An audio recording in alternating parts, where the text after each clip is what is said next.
Hello everyone, welcome to AK Academy, and today's session is going to be very interesting because I have brought up a very easy and a very quick tip for you guys to remember homophones, homographs and homonyms. So पिछले कुछ sessions में हमने homographs के बारे में पढ़ा, we talked about homophones, we talked about homonyms. लेकिन आज के इस सेशन में हम बहुत ही इजी टिप पढ़ेंगे जिससे हम सेग्रीगेट कर सकते हैं इन वर्ड्स को और इनमें क्या डिफरेंसेस हैं और क्या सिमिलैरिटीज़ हैं और आप क्विकली ये यू कैन मेक आउट कि कौन सा वर्ड होमोनियम है, होमोग्राफ है या होमोफोन है. So let's begin.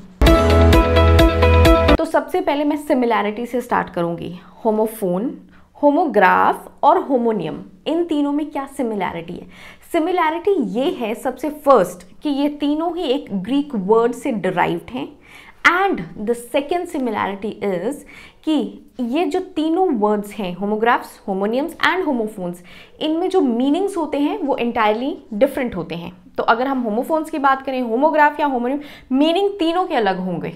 अब ये तो हो गई सिमिलैरिटी, लेकिन किस तरीके से हम इन्हें ईजिली किसी भी वर्ड को कैसे हमें ये जज करना है कि वो कौन सा वर्ड है, इज इट अ होमोग्राफ और होमोनियम. तो आपको करना क्या है, सबसे पहले you have to look at their prefix. तीनों में होमो आता है, तो होमो का मतलब जैसे हम पहले बात कर चुके हैं, होमो का मतलब होता है सेम, विच इज सेम. तो फर्स्ट इज होमोफोन. अब सेम, फोन मतलब sound. Look at it suffix now. So suffix is phone which is sound, यानी प्रोनाउंसिएशन, उसका उच्चारण. तो ऐसे वर्ड्स जिनका उच्चारण सेम है, for example mail, MAIL mail, and the other mail is MALE mail.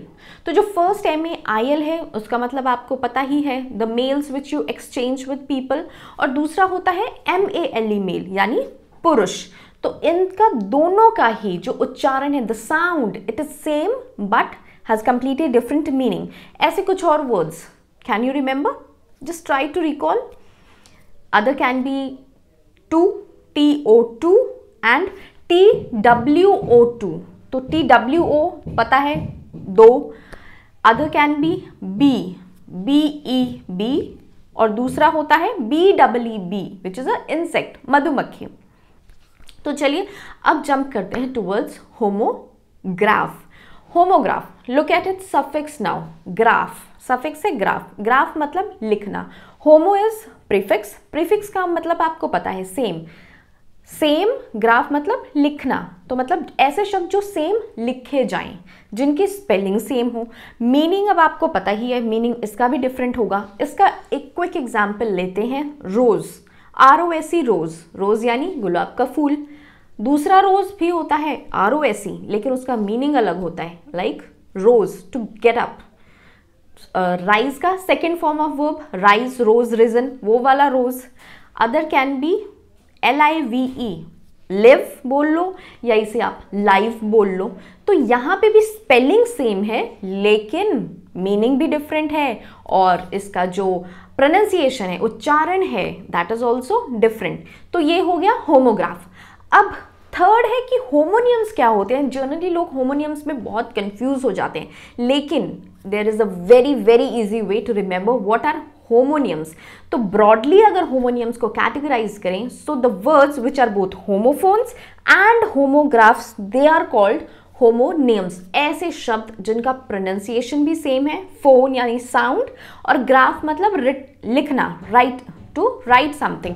तो जिनका जो लिखे भी एक जैसे जाते हैं और जिनका साउंड भी सेम होता है, उसे कहते हैं, उन शब्दों को हम होमोनियम्स कहते हैं. अब इसका भी अगर हम एक क्विक एग्जांपल लें, रिंग, RING, रिंग. तो साउंड सेम, लिखना भी सेम है, लेकिन दोनों की मीनिंग्स आप अलग अलग सेंटेंसेस में अलग तरीके से इसी शब्द को आप यूज कर सकते हैं. तो first ring is to give a call to someone, the phone is ringing, the bell is ringing, to ring someone. दूसरा रिंग होता है अंगूठी, your finger ring, your earring, right? What other examples can you recall? और हो सकता है letter, LETTER, letter. तो एक लेटर होता है चिट्ठी जो आप लिखते हैं, the other letter is English के लेटर्स एंड अल्फाबेट्स, राइट। तो ये शब्द हो गए homonyms.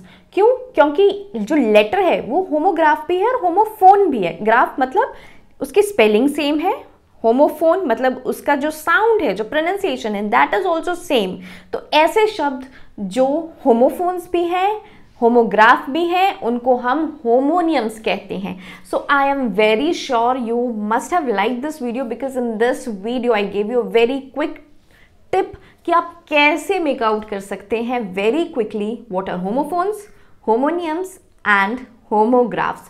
Now what you have to do is you have to prepare a easy list of such words which are homographs, homonyms and homophones, and you have to share with me in the comment section below.